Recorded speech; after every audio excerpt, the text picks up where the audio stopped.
করছি কড়াই ইলিশ। প্রথমে আমি ছোটো চামচে 1 চামচ পোস্ত নিয়েছি, 1 চামচ সর্ষে নিয়েছি, একটা কাঁচা লঙ্কা নিয়েছি আর 1 চামচ নারকেল নিয়েছি। এগুলো আমি আগে শিলেতে ভালো করে বেটে নেবো মিহি করে। এবার একটা কড়াই বসেছি, কড়াইতে আগে সর্ষের তেল দিয়ে দিলাম।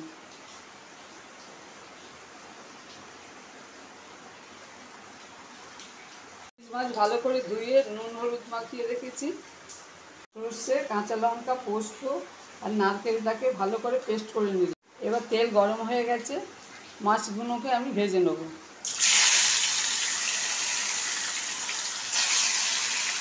মাছটা ভাজা হয়ে গেছে, এবার মাছগুলো আমি তুলে নেব। এবার এই যে পেস্টে একটু অল্প জল দিয়ে দিয়েছি, সর্ষের পেস্টে একটা কাঁচা লঙ্কা দিয়েছি, সেই জন্য দিলাম 1/2 চামচ লঙ্কা গুঁড়ো।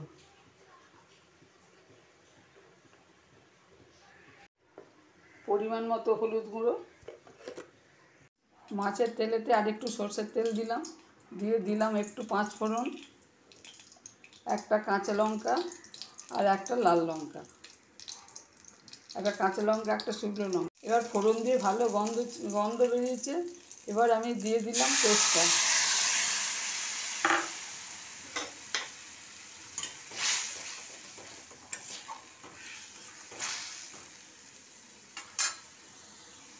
এটাকে খুব ভালোভাবে নাড়তে হবে যাতে তলায় ধরে না যায়। যতক্ষণ না তেল ছাড়ে এরকমভাবে নাড়তে হবে।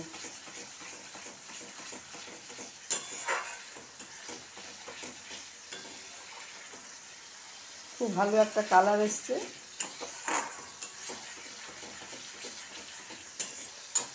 তেল ছেড়ে এসছে, এবার দিয়ে দিলাম অল্প একটু জল।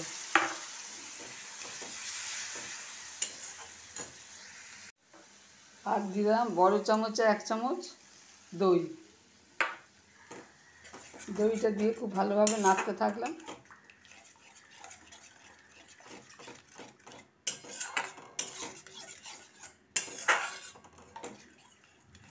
এবার এতে দেবো পরিমাণ মতো নুন।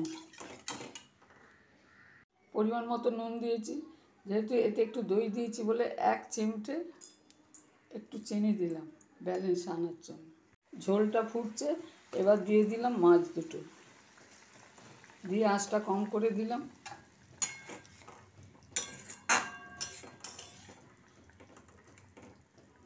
দিয়ে চাপা দিয়ে দেবো। 5 মিনিট হয়ে গেছে, ঢাকা খুলে মাছ দুটোকে আবার উল্টে দেবো।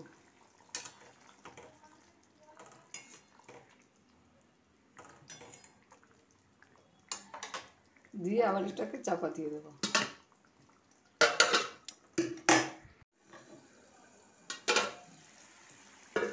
আমার কড়াই ইলিশ রেডি হয়ে গেছে। এবার এটাকে আমি আজ বন্ধ করে দিলাম।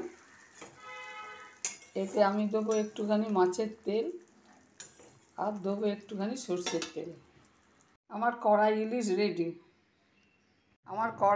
রেডি। যদি এই রেসিপি ভালো লাগে শেয়ার করবেন, সাবস্ক্রাইব করবেন।